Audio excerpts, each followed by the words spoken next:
Good morning students, एक बार फिर आपका अग्रसेन कॉलेज की ऑनलाइन क्लासेज में हार्दिक स्वागत और अभिनंदन। देखिए, हमारा टॉपिक चल रहा था थैलोफाइटा। थैलोफाइटा मैंने आपको बताया था सबसे पहले कि हमने 5 जीव जगत पढ़े थे। मोनेरा, प्रोटिस्टा, फंगी, कवक,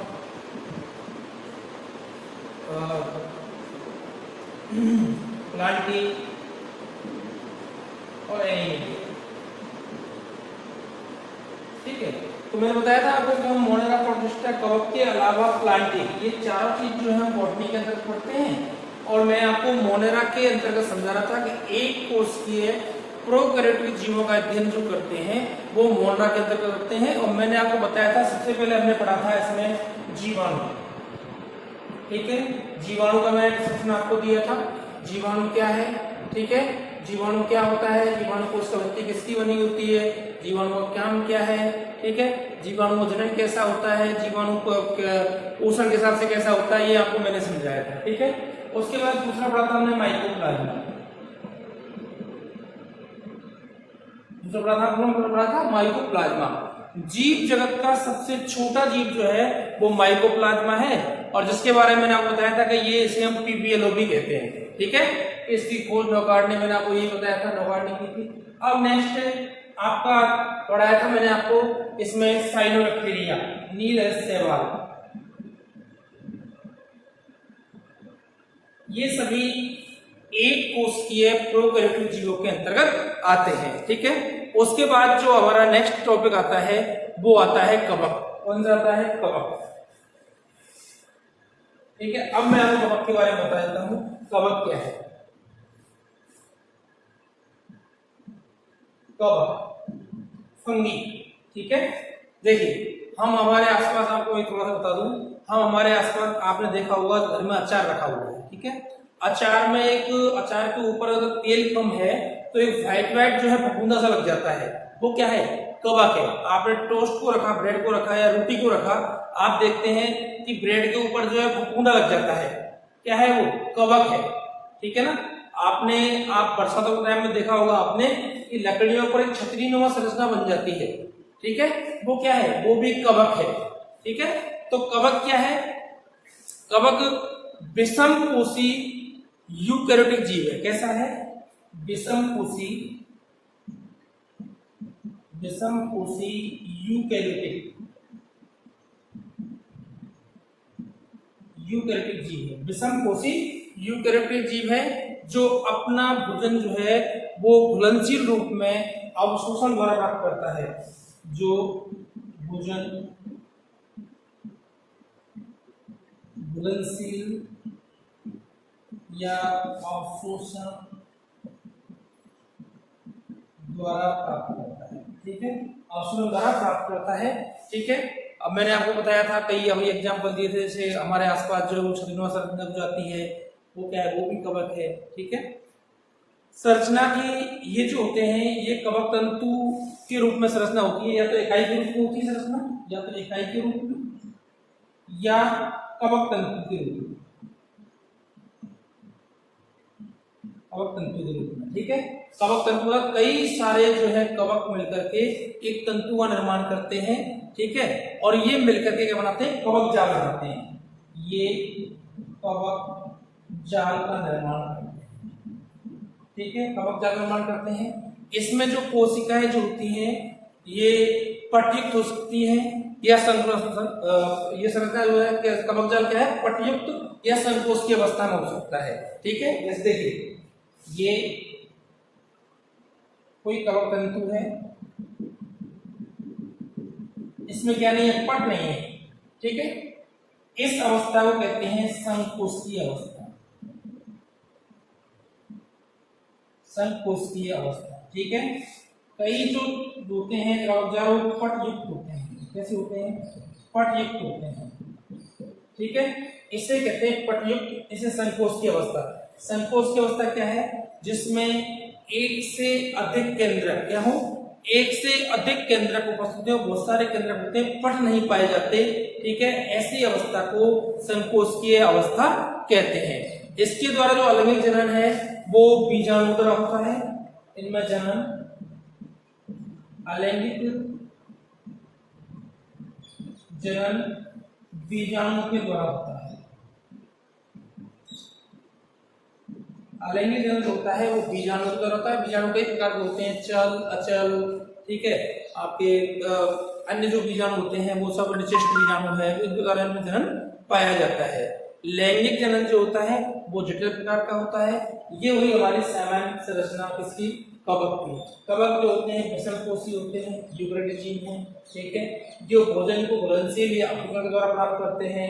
इनमें कवक इकाई के रूप में हो सकते हैं, कवक के रूप में होकर के कवक जाल का निर्माण करते हैं। कवक जाल एक कोश संकोचकीय या पटयुक्त अवस्था में पाया जा सकता है, ठीक है। हमारे घरों के आसपास हम कवक को आसानी से देख सकते हैं। यह जो क्या उत्पन्न करता है, रोग उत्पन्न करता है। सरसों जैसे एल्बो है, सरसों रोग उत्पन्न करता है, वाइट रोग, ठीक है। गेहूं में पक्सीनिया है, ठीक है। ये कई कवक हैं, हम आगे सिलेबस आएगा तो हम इनको पढ़ेंगे, ठीक है। ये हुआ हमारा कवक। नेक्स्ट पढ़ते हैं हम इसमें वायरस। क्या पढ़ते हैं, वायरस। देखिए वायरस क्या है,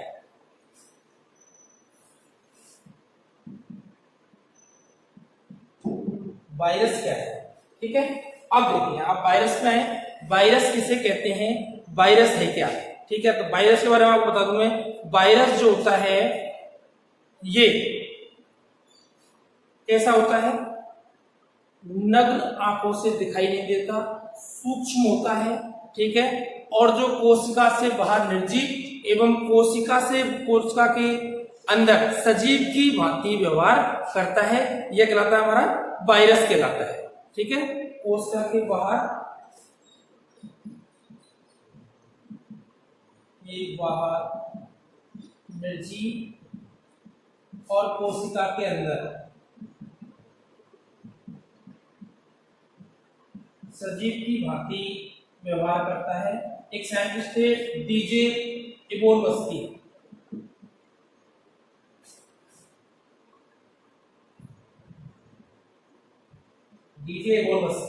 इन्होंने क्या किया, इसकी खोज, वायरस की खोज की थी, तंबाकू के मोजेक वायरस, तंबाकू पत्ती में इसकी खोज की थी, वो डीजे इबोरवस्की ने की थी, ठीक है। ये वायरस जो होता है अविकल्पी परजीवी होता है। अविकल्पी परजीवी मतलब कि इनका परजीवी फिक्स होता है। पादप वायरस फला पादप को संक्रमित करेगा, जंतु वायरस फला जंतु को संक्रमित करेगा, ठीक है। तो इनका ये जो होते हैं अविकल्प परजीवी होते हैं, अर्थात परजीवी की अनुपस्थिति में ये मृत अवस्था में कह सकते हैं, निर्जीव अवस्था में पाए जाते हैं, ठीक है। ये जो होते हैं कैसे होते हैं, अविकल्प परजीवी मतलब हमेशा परजीवी होते हैं। दूसरी चीज जो है, ये जो वायरस होता है इसमें जो है केंद्रीय पदार्थ आरएनए अथवा डीएनए पाया जाता है। केंद्रीय पदार्थ या न्यूक्लियोइड, केंद्रीय पदार्थ या न्यूक्लियोइड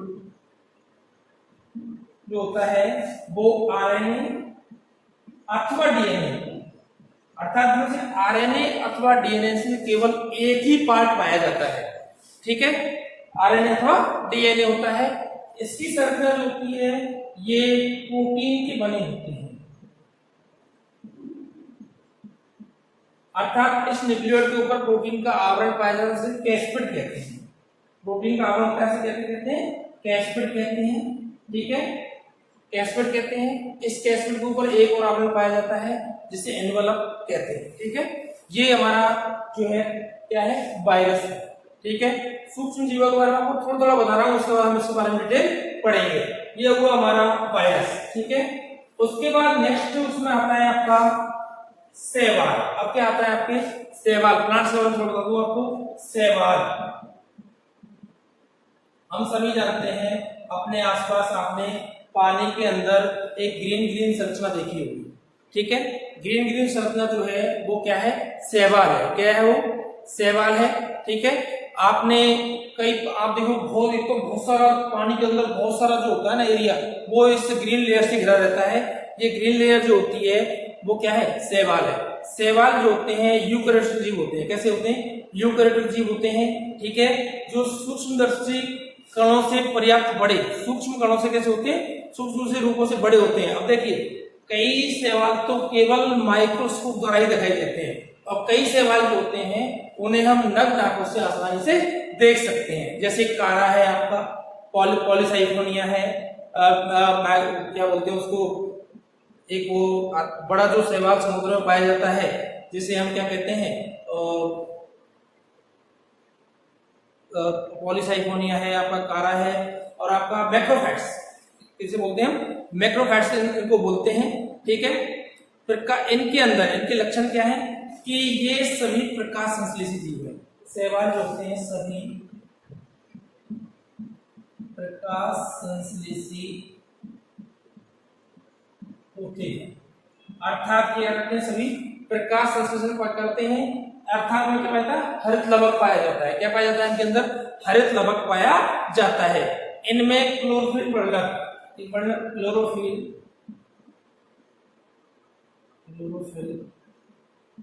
वर्णक एक सभी के अंदर, सभी में पाया जाता है, अर्थात सार्वत्रिक होता है।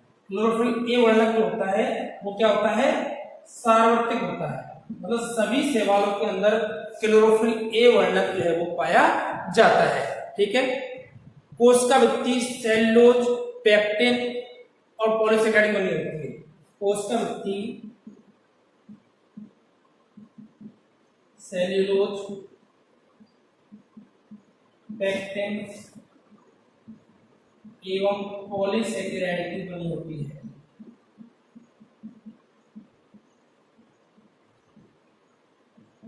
कोशिका भित्ति सेल्यूलोज, पेक्टिन और पॉलीसेकेराइड की बनी हुई होती है, ठीक है।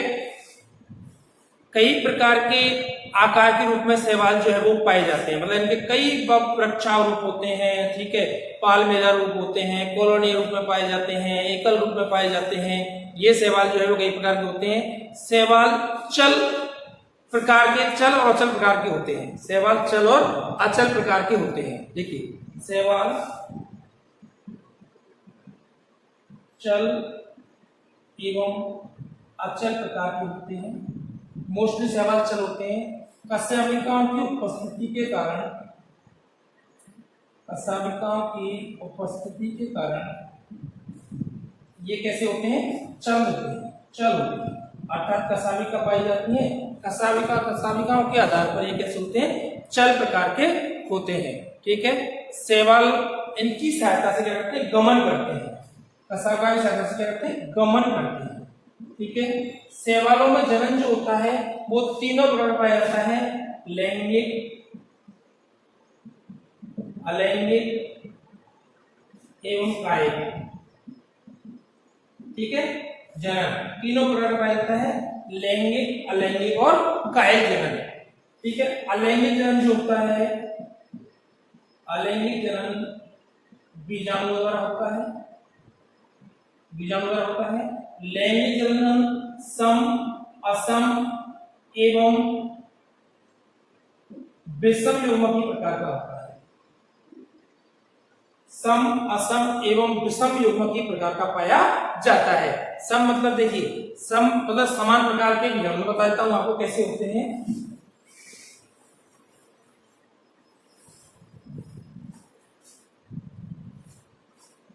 सम, असम, समयुग्मकी, असमयुग्मकी और विषम युग्मकी।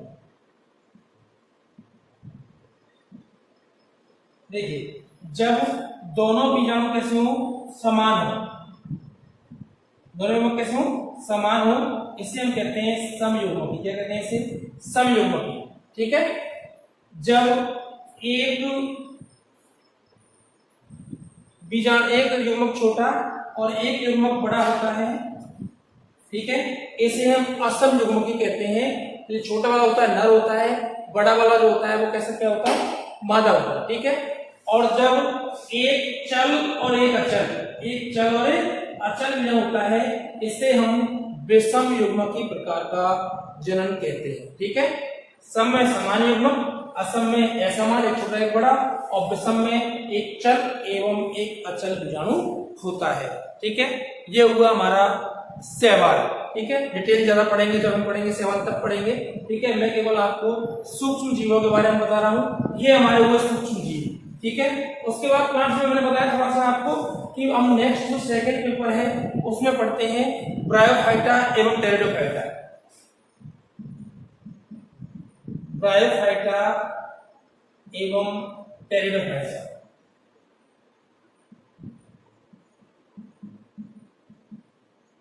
ब्रायोफाइटा एवं टेरिडोफाइटा। सामान्य थोड़ा सा बता दूं कि ब्रायोफाइटा की संरचना होती है वो थैलस प्रकार की होती है। कैसी होती है? थैलस प्रकार की होती है, अर्थात इनके पादप जो होता है उसमें जड़ तना पत्ती का विभेदन नहीं पाया जाता। ठीक है, अर्थात जो होती है थैलोफाइटा शब्द में बता दूं आपको, थैलोफाइटा शब्द हमने इसलिए दिया है क्योंकि ये पादप जो होते हैं उनकी संरचना थैलस प्रकार की होती है, अर्थात जड़ तना पत्ती का विभेदन नहीं होता। ठीक है, दूसरा है थैलोफाइटा के मोस्टली सदस्य, अधिकांश सदस्य जो सूक्ष्म जीव होते हैं जलीय होते हैं वो मोस्टली जलीय होते हैं। कैसे होते हैं? जलीय पादप होते हैं। चाहे शैवाल ले लें, ब्रायोफाइटा जो है वो पादप जगत का उभयचर है। क्या है ये? उभयचर है, क्योंकि ये जल और स्थल दोनों पर पाया जाता है। जल और स्थल दोनों में पाया जाता है, इसलिए ब्रायोफाइट्स को पादप जगत का उभयचर कहते हैं। ठीक है, ये इसकी जो पादप की जो उत्पत्ति हुई है ब्रायोफाइट्स की दो शब्दों से हुई है। ठीक है, एक तो ब्रायो और एक फाइटा। ठीक है, अर्थात मोसेज पादप इन्हें कहते हैं हम। ब्रायो मीन्स मोसेज